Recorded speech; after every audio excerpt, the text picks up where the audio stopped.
Tapi maaf, saya katakan banyak di antara elit yang tidak memahami atau tidak mau memahami atau pura-pura tidak mau lihat arti dari pasal-pasal penting dalam Undang-Undang 45. Dan karena itulah kita melihat bahwa kekayaan kita selama puluhan tahun mengalir ke luar negeri. Kekayaan kita tidak tinggal di Republik kita. Ini sumber masalah. Dan karena inilah saya terjun ke medan politik. Hari-hari pertama kita di tentara, kita diajarkan bahwa begitu kita menjadi prajurit, hidup kita, jiwa kita sesungguhnya sudah bukan milik kita sendiri lagi, bukan milik keluarga kita lagi. Jiwa dan raga kita sudah persembahkan kepada negara, bangsa, dan rakyat kita. Itu pelajaran yang melekat di hati saya sebagai prajurit muda. Kemudian terus terang saja saya merasa beruntung, saya dan kawan-kawan saya merasa beruntung. Kami sempat digembleng langsung. Kami sempat merasakan kepemimpinan langsung dari Angkatan 45.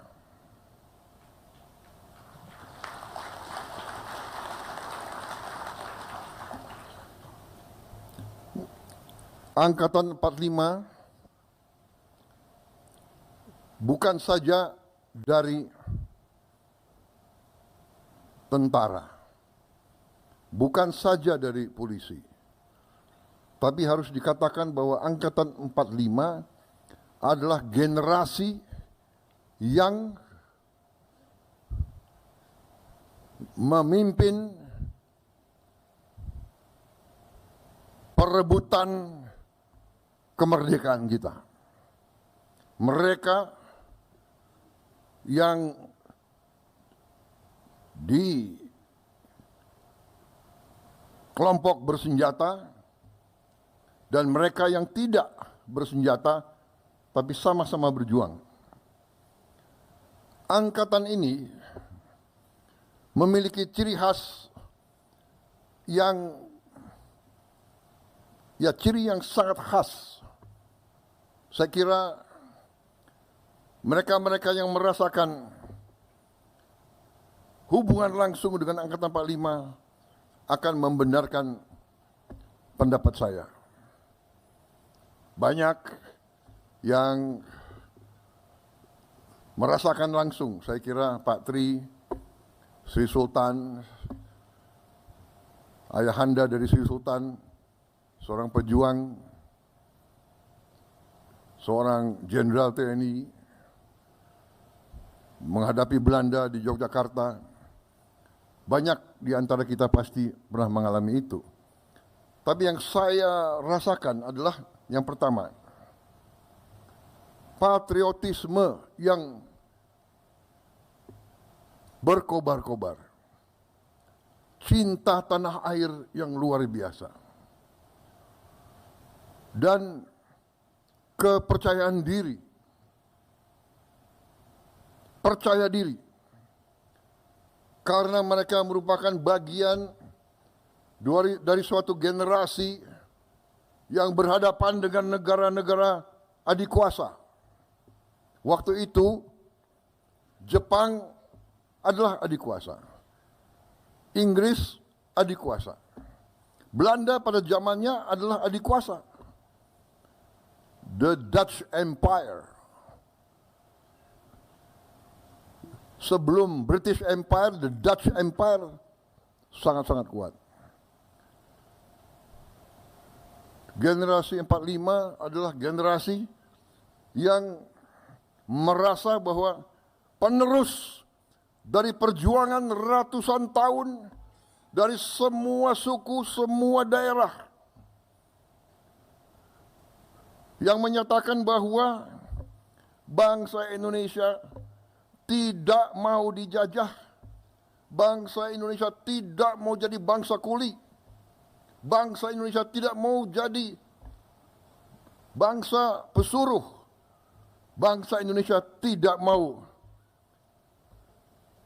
jadi bangsa yang kerdil, bangsa yang miskin.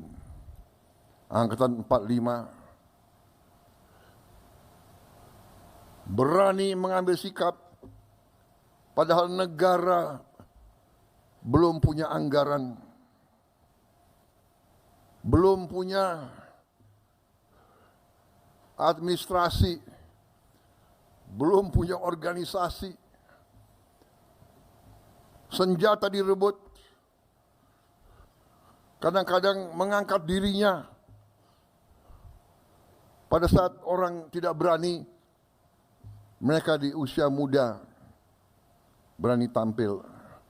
Panglima Besar Sudirman menjadi Panglima Besar pada usia 29 tahun.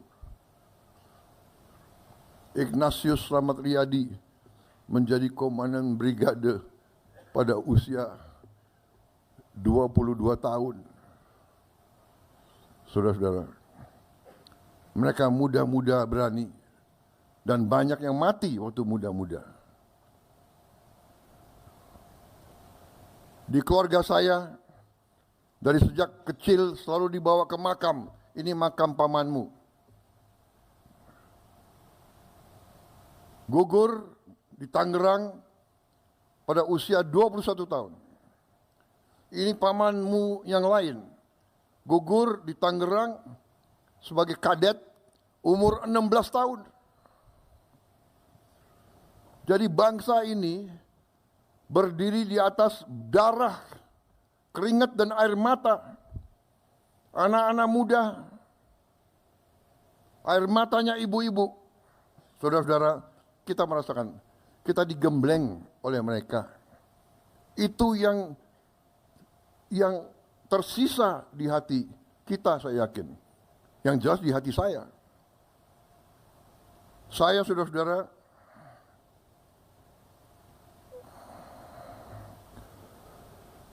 bersama saudara-saudara hampir semua, banyak senior saya di sini, guru-guru saya. Waktu kita muda, kita siap segala-galanya kita berikan kepada negara dan bangsa. Jiwa dan raga kita tidak punya apa-apa. Letnan, kapten, mayor. Jadi saudara-saudara, kesempatan ini saya sampaikan. Ya. Saya sampaikan ini. Karena sesudah kita berjuang, sesudah kita memberi semua masa muda kita kepada negara, kita lihat, loh, negara saya ini yang dibangun oleh darah, keringat, air mata, Sudirman, Slamet Riyadi, Ngurah Rai, Walter Monginsidi, ribuan pemuda, pemudi, kok sekarang begini? Kita bangun dan kita lihat kekayaan bangsa, kok kekayaannya tidak dirasakan oleh rakyat kebanyakan.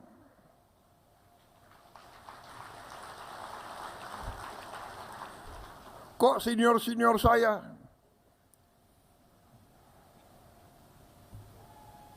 banyak yang begitu pensiun, hidupnya susah, rumahnya masih kontrak.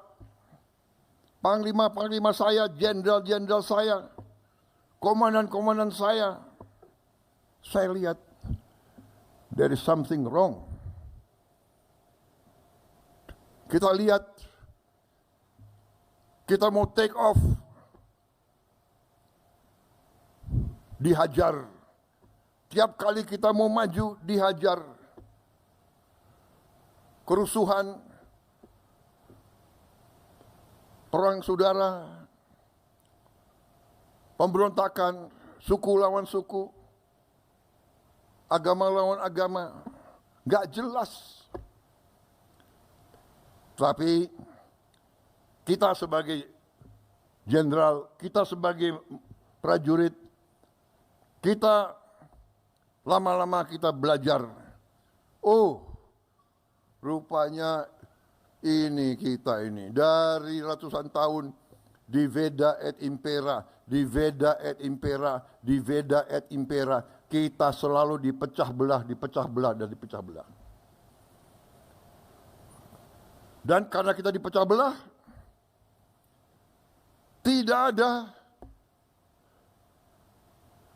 maaf, harus saya katakan, terjadi suatu kelengahan di mana elit kita kadang-kadang lupa dengan rancang bangun perjuangan pendiri-pendiri bangsa kita. Saudara-saudara kita, saudara-saudara sekalian, suatu kehebatan Angkatan 45 yang kita akui, Bung Karno dan generasi-generasi itu memberi kepada kita Pancasila dan Undang-Undang Dasar 1945. Dan itu selalu menjadi pegangan kita, seolah-olah Sabta Marga ada Pancasila, ada Undang-Undang 45. Sumpah Prajurit ada. Setiap produk selalu ada Undang-Undang Dasar 45 Pancasila. Tapi maaf, saya katakan banyak di antara elit yang